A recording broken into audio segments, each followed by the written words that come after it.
Alright, so here is the Hantek, and the model that I got, you can see in this checkbox right here, is the Hantek 6022BE, and it's 20 megahertz in bandwidth, and the real-time sampling rate is 40 megabits per second, I believe is how they say that, and it has a USB interface. So let's go ahead and take a look and see what we have here. Just going to flip it around like that so we get a better view. And thank goodness it's certified. Let's take a look at the device itself.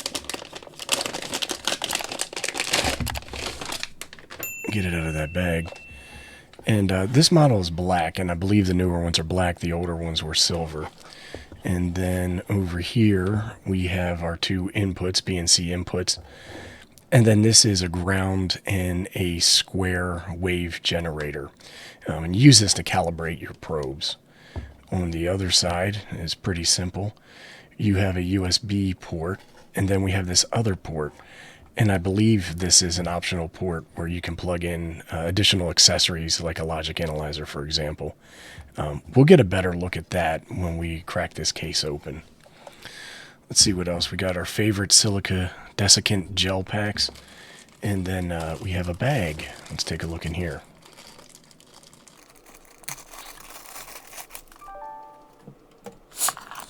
So inside the bag we have a USB connector. This goes into the device, and then it has two USBs that go into your computer. I'm not 100% sure why. I believe this one is for power and this is for data, but it could be the other way around. Let's see what else we have.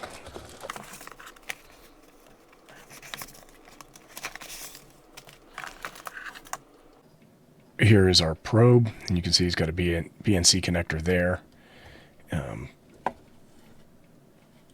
It has a 10x attenuator on here, and this one is marked yellow.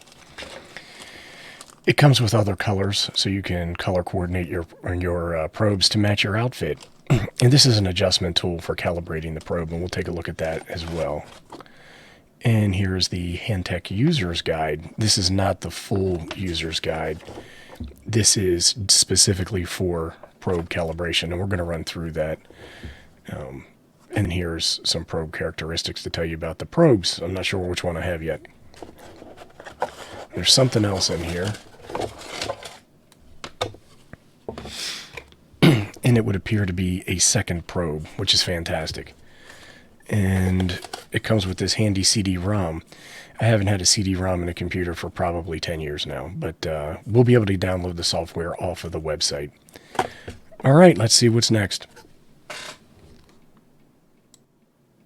So here's where I got the Hantek oscilloscope from Amazon. And you can see here it's $60.99. I will include a link to this below, and you can come here and check it out and read some more of the details. But here you can see all the details. You can take a look at it and get some ideas of the size and how to use it and the different connections on it. And if you scroll down here, there is some more product description and some dimension information. As I mentioned, the link will be below. So here we are at the Hantek website, and I'm going to go to products. And then over here under PC USB Oscilloscope, I can scroll down, and then I can pick the Hantek 6022BE series. So here's some more information on the oscilloscope. I want to go to download.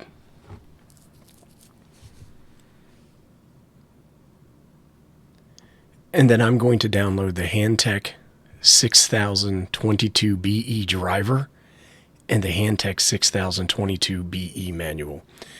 I also need the software, the Hantek 6022BE software. So here's the Hantek user manual, version 1.0.5.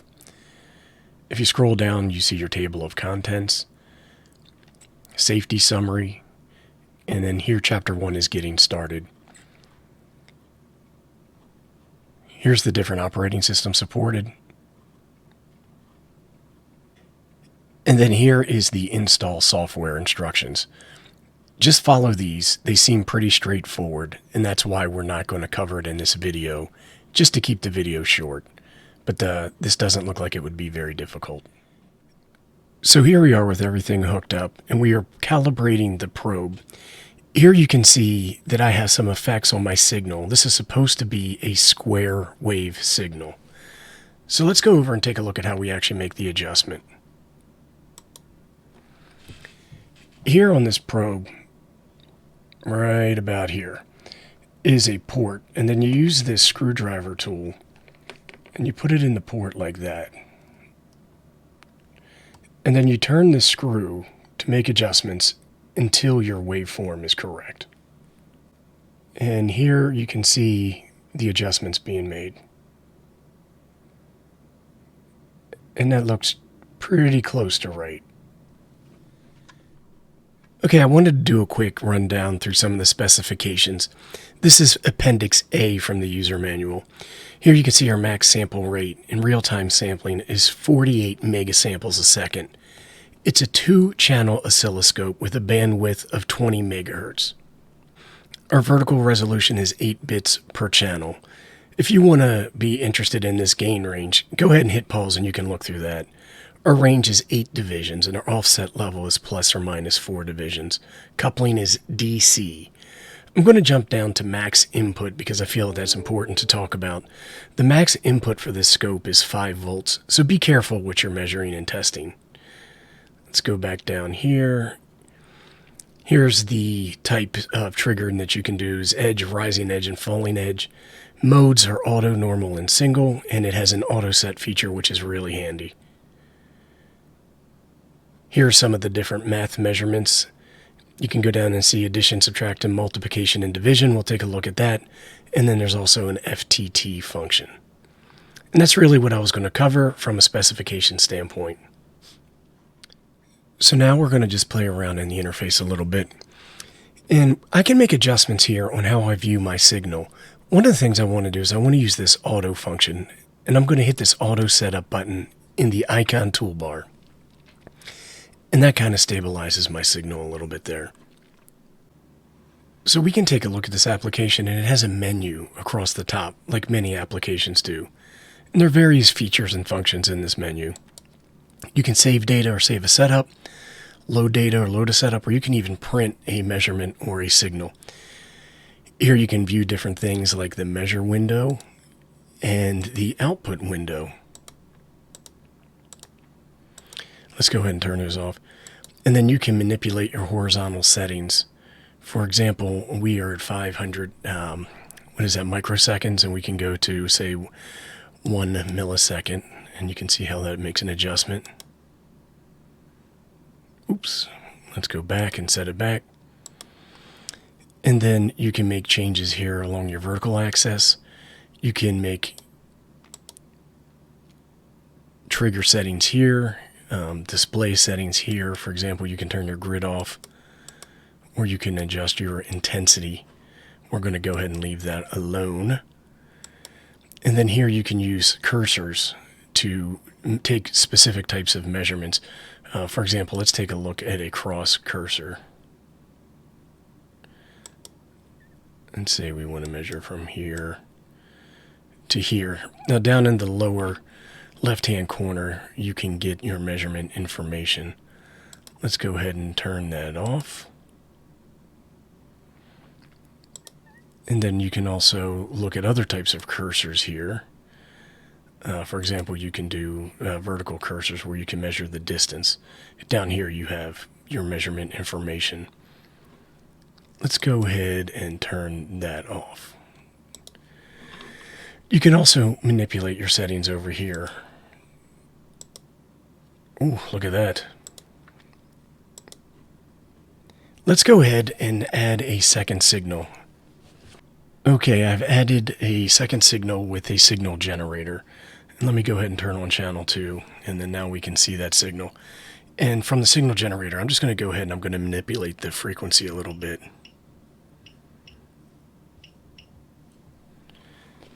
Let's see if this auto function will slow that down at all. And I think it's going to start right back up. But I can pause if we want to take a look at it this way. With my signal generator, I can also change the type of signal that we are looking at. But I would have to hit play again. So let's go ahead and take a look at the math function. Over here, there is an icon with a plus minus multiplication and division symbol. If I go ahead and I click that, then I get different options here where we can add or subtract signals, and then we can also multiply and divide. And I can change which is signal A or source A and which is source B. So let's go ahead and do some multiplication and see what we come up with. So there you can see a new signal is generated. Let's see what happens when we subtract, when we add, or when we divide. You can also manipulate things here by using this wheel, but I'm not the biggest fan of that. I would prefer to just use the drop down and make my settings that way, my setting changes that way. And I think I made a I think I made a mistake there. There we go. I think we're starting to get back to normal.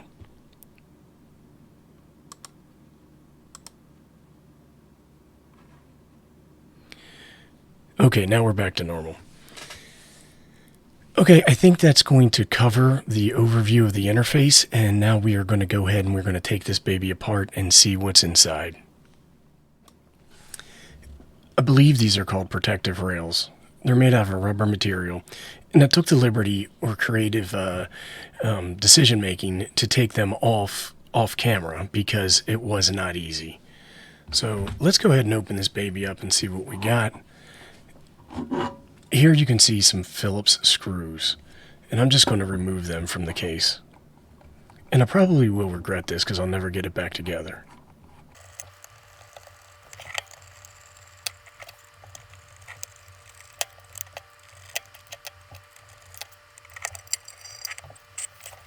So here's the system board, and when we take a look at it, you'll see a spring here, and that is used to ground the board to the back of the chassis.